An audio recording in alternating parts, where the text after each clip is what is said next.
What's up YouTube, Dale here from Zephyr, and today I am bringing an update that a lot of you have been requested, and that is an update to Lightsworn involving the brand new support from Legacy of Destruction.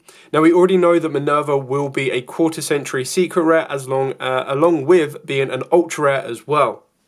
That still means there are 3 more additional support cards, 4 if you include in the trap card, that are still to be revealed of rarities. I'm hoping, like I said, that the Lightsworn main deck monsters themselves are ultras at max, hopefully super rares, otherwise this deck is going to look extra bling. So with all of that out of the way, I'm going to dive head first into the profile, show you what we've got, how we've updated it to involve the chaos cards as well. And the best thing about the deck is it doesn't really need to massively change when you're adding in the chaos engine. Your strategy and playstyle just makes a bit of a different approach when you're trying to get more cards to the graveyard and then just extend further. You can very easily bump this deck up to a 60 card version, and that's when you'd start looking at stuff like Horus if you wanted to, and you'd just be trying to fill in those spaces with more mill cards to make sure you're increasing your rate of consistency to get the cards in the graveyard that can then be banished. Of course, bestials are also another really important engine that you can add to the deck itself. I've just tried to maintain the deck as being consistent as possible with as lower deck count as possible as well, while maintaining the essence of what the Lightsworns are and what the chaos cards can add. So this build is currently a 44 card deck, and I think that works out okay for the Lightsworns in general because it does have a lot of capabilities to mill, and I'll take you through them as we go. So we're starting off with 3 of the brand new Whis. I'm not going to go into the brand new cards in huge amounts of depth because I've already talked about them in the pure version I did a couple of weeks ago. But the idea behind Whis is, in my opinion, is the best of the new cards just because it requires itself plus any Lightsworn monster. And when you're considering stuff like Felice or Wolf, it then becomes a 1-card combo that ultimately leads you to the Synchro Minerva and then the XYZ Minerva as well. Yes, the other brand new card, and I'll show them both side by side in the form of the Dragon of Lightsworn, can become more important if you do change up your build. Now, I'm still keeping this at 2, and my kind of approach with this is the idea that I can fully control the Whis element. All I need to do is open up another Lightsworn, and when about 50% of my entire deck is a Lightsworn card, the success rate of getting Whis to the board is a lot higher than the Dragon of the Lightsworn. At the end of the day, if my opponent takes away my graveyard, I can't get the Dragon of the Lightsworn to the board. If my opponent gets rid of the monsters that I put to the graveyard, I can't get the Light Dragon on the board. But if anything like that happens off of the back of Whis, I can still get Whis to the board, I can still use it as an extender, I can still use a Raiden as a normal summon, and still get access to a rank 4, even Baguska, to try and slow the turn back down. Now, there are a lot of other really kind of cool plays that you can utilize with Dragon of the Lightsworn, and that's when you can start bringing it into the Stylish Safer, because Safer can then search it out throughout its combo. You can also summon this off of Heavenly Dragon Spheres, which I will be showing you because of the Chaos version, and everything else. You can make it more consistent if you want to. I would highly advise picking up 3 of them when you do build this deck because you will play around with your own ratios, but for me, a 3 and a 2 works perfectly fine. The main normal summon of the deck, in my opinion, is of course going to be Raiden. Now, this will only be followed up with Lumina as the other ideal normal summon of the deck. But again, quite like Whis and the Judgment Dragon on the Dragon of the Lightsworn argument, Lumina needs that card in the graveyard to even be relevant when you're trying to make your plays, whereas Raiden still gives you that element of RNG to be able to mill, and then it turns itself into a 1-card combo, because if it mills Wolf or Felice, which you're going to be playing a little bit more prominently in this version, then it becomes a lot more consistent than the Lumina. Now, of course, in this version, you are going to be playing a lot of mill cards, so your consistency rate should already be there. But when I'm trying to take into consideration the worst case scenario, if I open up my hand and I see Lumina and Raiden and then 3 other random cards that I'm not able to get to the board or produce mills, which one am I going to normal summon? I'm obviously going to normal summon the Raiden. Now, obviously, if I open up with a mill card or a way to make it more successful, then you go for the Lumina. So it's always nice to have a go first route, or like your ideal route and then your backup route. Absolutely fine on that, but you also want to make sure your main route is being as consistent as possible. Then for your like ideal mill cards that you hate having in your hand, again, pretty standard on this one, 3 Wolf and 2 Felice. The reason I went with more Wolf over Felice is for the pure fact that Wolf is if it's sent from deck to graveyard at any way, so Foolish Burial can also trigger it, whereas Felice needs to specifically go via monster effect. The only benefit that I see by adding a third Felice to the deck is you'll get more consistency by going off of sending it with Minerva or sending it with Whis, like technically putting it back to the top of the deck and then milling it. So I still feel that yes, there is still great usage for Felice, but at the end of the day, if I see my hand, I'm like, would I rather open up Wolf or Felice? I'd rather open up Wolf, depending on what else I've got the ability to put it back into the deck with. And I feel that if you were to have a really terrible hand and open up 3 Wolves and 2 Felices, you want to try and minimize that kind of outcome where at all possible. Again, this all comes down to personal preference. People will play more mill cards, will play a different strategy, and that's just what's so good about the Lightsworn deck in general. There is, of course, a tier element version of the deck, and again, that really comes down to the capabilities of being able to mill cards while also using the tier element strategy to mill cards for you. So when you're looking at something like that, again, it's a very easy engine that can be put into the deck, depending on how much consistency you want to go with it, and that can then adapt its playability, and of course, will actually aid the Chaos form as well. The only difference is it will adapt the extra deck a little bit more, and that's when you're going to start adding in more fusions and the tier element cards themselves. For the last Lightsworn monsters, we are playing the 1 Twilight Swarm Lumina. I just like this as a very cool option, especially in the Chaos version. You're going to be banishing a lot of your Lightsworn cards, so you're going to be able to make this a more consistent target. And the idea is that you're going to be using this like the original Lumina, where you're just going to be able to bring back one of your banished cards instead of just from the graveyard. The 1 Minerva for an additional name and additional mill. And then, of course, we've got the 1 Punishment Dragon and the 1 Judgment Dragon. Pretty straightforward on this one. The best thing about these is they're both level 8s. So this will actually help you make rank 8 plays if you want to. And that's going to come off of the back of your Chaos cards. Speaking of the Chaos cards, to minimize the engine where at all possible, just so you've got a bit more space in the main deck, the ideal ratios, in my opinion, will be 1 white, 1 black, obviously because they're at 1. And then you've got your Chaos Creator as your extender and recycler, because it can put back your banished lights and darks, which is really, really nice, which means you can also loop back your Felices and Wolves, so you make them your ideal targets to be banished. And then, of course, it can then summon one of them as well. Now you've got Levianeer, which just has that balance of being able to go first or second. Goes first, you're either going to revive from the graveyard or rip from the hand. And then going second, you're either going to revive from the graveyard or you're going to pop 2 cards on the field. So it gives you your aggressive option without it being one way or the other. And what I mean by that is when you're looking at the Chaos Emperor Dragon, which is of course another Chaos target, the idea behind that is it's more ideal and it's probably going to be most effective for you going second. Whereas like I've already explained, Levianeer can go first or second, and because you cannot always guarantee to win the dice roll, you want to be able to play cards that are going to give you the benefit and the most flexibility no matter what the outcome is. The last Chaos card, of course, will be Chaos Space. Now, obviously, if this ever came back to 3, happy days. But as this currently stands, being at 1, you kind of need to play it, because not on top of that as well, it can also activate as a pseudo mill. Keeping in mind that all of your Lightsworn monsters, or the majority of them, bar the 1 Dark Lumina, are all light monsters. So it means the cards you're going to be able to search off the back of these are going to be directly going into stuff like your Black Dragon, Black Collapse, and then, of course, going into your Chaos Creator and your Levianeer. It's very rare that you're going to be able to search out your White Dragon Wyvern Buster off of the back of the Chaos Space, but that's more so where your Chaos Space will lead you in a Black Collapse, and that will ultimately get you to your White Wyvern, so you're always going to have that route of play. Other cards that can really help you out, just being able to get cards to the graveyard, extend to the board and everything else, will of course be the Danger Engine. And on this one, we've stuck with Jackalope, Mothman and Nessie, for the pure fact that if they do get discarded, their effects will be the most helpful for you. Yes, of course, if you wanted to go down a rank 3 engine as well, it does get a little bit tight in the extra deck, but the idea is you would then add in the Danger Snake as well. The idea behind these is if Nessie is successful, great. If it's unsuccessful, that will then give you access to one of your other 2 cards. Mothman, if it's successful, level 4 on the board and the draw.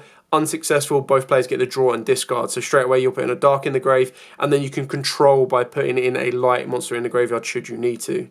Jackalope, if it's unsuccessful, gets you one of these 2 to the board, ideally Mothman as your level 4 extender, and if it's successful, a free summon to the board.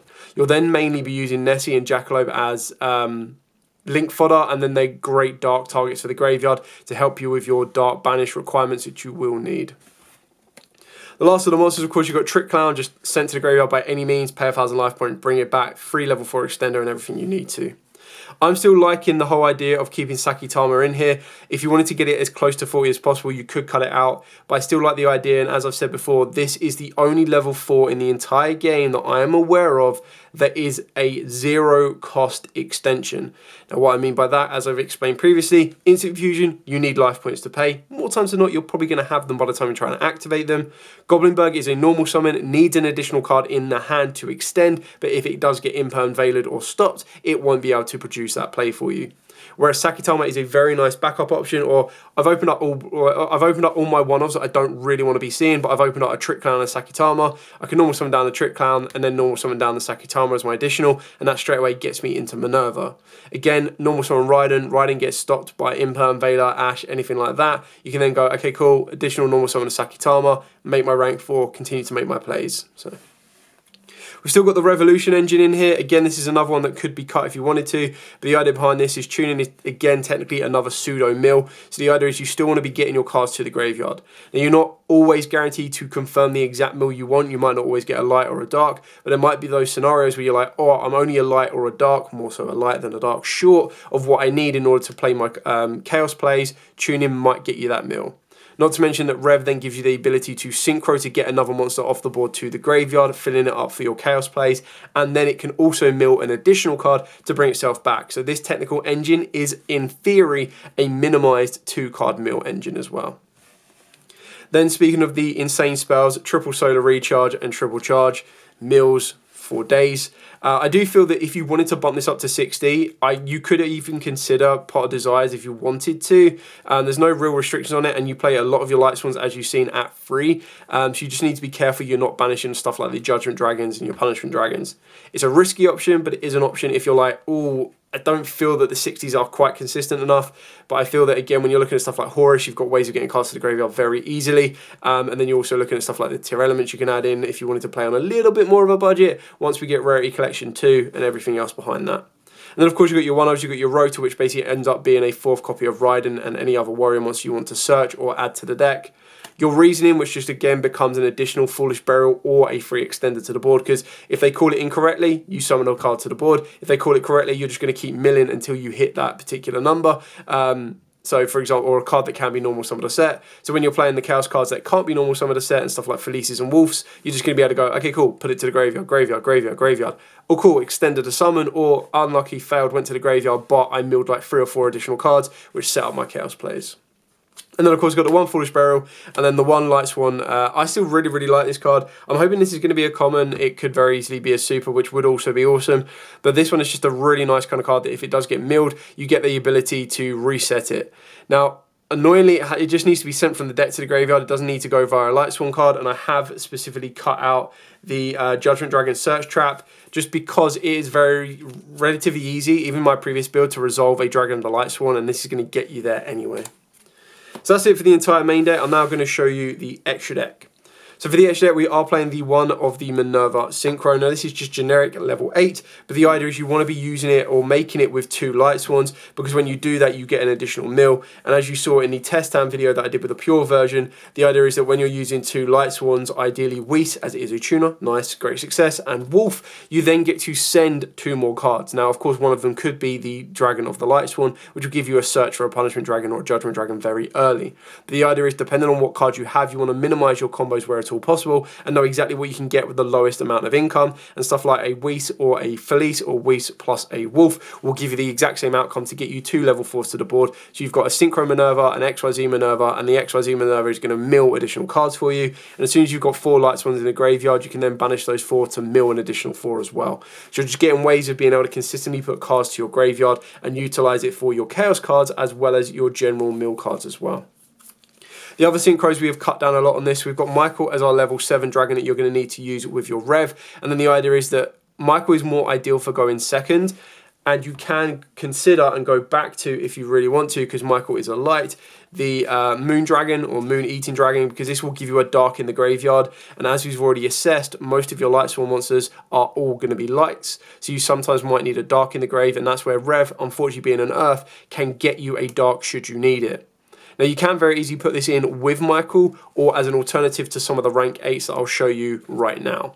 So for these rank 8s I'm going to show you, I would only ideally choose one of them for this particular deck, unless you're going to be putting in the Bestials, which makes it a bit more consistently, and of course when you consider the Horus cards, but that's when you would start adapting the rest of the deck. So I would choose one of these, and then it's entirely up to you. The way I kind of looked at it is in this particular version, you're not going to be spawning out rank 8s very easily because you're only playing 2 Chaos Monsters that are level 8s, and then of course you've got 2 main deck monsters in the form of Judgment Dragon and Punishment Dragon that can also be level 8 extenders. So you're only really going to want to go for either Ding, or just for your non-target send protection, non-target send effect, and then it's destruction protection. You're either going to go for the Hope Harbinger as a spell or trap negate. You can, of course, play the Galaxy Lord as your monster negate, but I feel that by the time you're making your rank 8, you're making your rank 8 for your end board rather than your start board for protection, because you would have gone through a lot of cards by that point. To get your Punishment Dragon, you would have needed 4 Lightsworns banished. To get your Judgment Dragon, you need to have 4 Lightsworns in the graveyard. To get to your Chaos cards, you would have been able to banish a lot of cards as well. And then the last rank 8 that you could consider is Zombie Vampire. Now again, I feel that this is probably going to be more effective in a Horus build, because when you're going to make it, it's then just going to be a, cool, I've made Zombie Vampire, but I've already committed a lot to the board and to the graveyard. So when I use this effect to mill the 3, I'm not really gaining a huge advantage for it. Again, it's kind of like one of them win more options. So if you wanted to keep the deck consistent, I would consider going with the Moon Eating Dragon in the main, but if you wanted to have a rank 8 for those odd scenarios that may pop up, these are one of the 3 that I would consider. For the other rank 4s we're going to play is Extol Knight, just because it's incredibly easy to make rank 4s in this deck. So you've got a very good go second board breaking option, which is slightly better than Zeus for this particular version in a sense, because Zeus still needs you to make an XYZ and attack with the XYZ to make a stronger monster that does exactly what Exton does, just obviously when you have lesser cards. Then, of course, the 1 Minerva now rather than the 2. Someone did mention something really kind of cool to me that I thought was a really good idea. I'll see if I can find the comment actually while we're talking, because it was relatively recent. But basically the idea was that you would play Diviner of the Herald. And the idea behind that is Diviner of the Herald would then allow you to send a Minerva from the extra deck, which instantly sets up your Dragon of the Lightsworn, because your Dragon of the Lightsworn would already have it, and this is a fairy. Now, the only difference or the only issue with that was, in my opinion, that your Diviner is not going to be your ideal normal summon. So when you're playing your Diviner, the Diviner could still very easily be hit with Imperms, Veilers, Ashes, and everything in between. So you've got to be a little bit careful on that one. But off of the back of that as well, the idea would be that when you're summoning that monster off of the back of it, or when you're sending it, less so adapting the Diviner level, but the idea would be that you'll be able to set up all of your other effects. You've got a level 2 tuner on the board, which will become a level 6. I believe it copies rank as well. I'm just trying to find the comment. So apologies. I probably would have had it pre-prepared. Here it is. So Salas 09. You could run Diviner, send one from the extra deck to the grave since it's your fairy, and the dragon is live that way. So I thought that was like a cool little interaction, just to kind of make the dragon live. But I also felt that you would still need to open up the Diviner, normal summon down the Diviner becomes successful by not being hit by an Imperm, Veiler, Ash, you name it, sends a Minerva, and then you've also opened up the dragon to then summon down the dragon. So it was kind of a cool option, but I thought it was a little bit niche, and I felt that, okay, well, in this version I can sacrifice a Minerva for more other variety? Varied. There we go, got there. Varied options. So you've got Daguerres as just your draw and mill. Again, this can be a little bit more of a win more, but when you're playing a Chaos version, just being able to go, okay, I need more lights and darks in the graveyard, I've got a rank 4 capability on the board, and I can't guarantee that Minerva's going to get me the mills. I've got Wolves and Felices in my hand. You make a Daguerres detach 2, draw 2, so detach 2, draw 2, discard as well. So you're putting the 2 materials you've made with the Daguerres into the graveyard. You're ditching another card as well, and you're just getting a little bit more resource of it. Bagooska, if your opponent shifted you, crows you, stops you in any form or way that is really damaging to stop you keep going, you make Bagooska and hope that that's enough to hold you out. And then, of course, we've got the 1 Enlightenment Dragon. Is what it is, really. I don't think it's that pinnacle. I don't think it's like, oh, cool, this is what takes this extra deck up a huge level. I just think it's a really kind of cool card to add that gives you the benefits out of Punishment Dragon and Judgment Dragon. If you're like, I really want my deck to be a 40, I don't want to play Punishment Dragon, then you don't need to play this at all. For the Link monsters, we've gone with the generic. So you've got your IP Masquerena, you've got your SP Little Knight, you've got your Appaloosa. I kind of went more on a defensive route with the Link monsters because I feel the aggression will come from the Chaos monsters and the Synchro cards and everything else. So you've got your Appaloosa followed up by a Skull Dread, just for that additional extension, additional draws that you might need. Again, it's kind of treated as a bit more of a win con or a win more con than anything else, so it is a bit of a flex swat should you wish. And the last two cards, which is specifically for the Chaos cards and mainly the White Wyvern and Black Collapse, is your Striker Dragon to straight away turn your Black Collapse or White Wyvern into it to trigger its effect off to give you the other one. You would then banish the Black Collapse or the White Wyvern from the graveyard to then summon out another piece. And then what you do is you put Striker Dragon plus that additional dragon together and go into the Hieratic Seal. Because once you make Striker Dragon, you can't really get into IP because it needs two monsters that are not Link monsters. So the idea would be that you would make Hieratic Seal, and it would mean that you are choosing to make Hieratic Seal into the extra monster zone over the Appaloosa or Skull Dread for that particular position, because then what you'll do is you then need to get 4 more monsters to get the Skull Dread there, but you won't get a summon effect to put a monster to its zone it points to, because it won't point to anything, or you'd then make an Appaloosa below it as well. You wouldn't really want to make this, and the idea behind this is you tribute this off, you summon out your Lightsworn Dragon, and then from your Lightsworn Dragon you can start triggering its effects, and when it's sent to the graveyard, and even more so, you then have crack back and follow up for the rest of the turn. So that's it for the extra deck. Again, there's flexibility in there depending on how you want to play it. And that's what I'm really liking about certain decks in the Yu-Gi-Oh environment right now, especially when the meta becomes relatively mono, in the sense that it's like, okay, cool, well, the main deck is Fire King or Snake Eyes, however you want to build it. But then everything else is a little bit more open, and I feel Legacy of Destruction is going to open up the door for quite a few more. Like, you've got the Rakias, you've got the Tempais, you've got Lightsworns, which I feel will be a really fun rogue deck to play as well. And then you've also got Yubels, which will be getting more support as well on top of that. So I thought this would be a kind of cool update. A lot of you wanted to see the Chaos update itself. I hope I've gone in as much detail as possible to give you explanations and everything else you're going to need in order to kind of put this deck together, pilot and everything else. I have put the link to the Discord below, which will also have the proxies in there for you. They're already sized up, they're ready to print. All you got to do is print them off and then cut them out, and then you can do a physical test for this now. But keeping in mind that by the time this video goes out, it will be the 29th of March, and in 22 days is when the sneak peek for Legacy of Destruction is around the corner. So if you're willing to wait, you just build it digitally. If you're like me and you actually prefer to have the physical cards and you're going to physically test it just before your locals, then by all means go for it. Like, there's no harm in going to your local environment and going, oh, I'm here an hour early, we don't start yet, anyone want a friendly, I'm going to be using a deck that is for the future, and everyone can test with it. And sometimes just having that muscle memory, that actual physical interactions will be a lot more beneficial for you than online sometimes, just in my opinion. Anyway, thank you so much for watching. Don't forget to like, comment, subscribe, share. Till next time, as absolutely always, stay safe, and of course, happy dueling.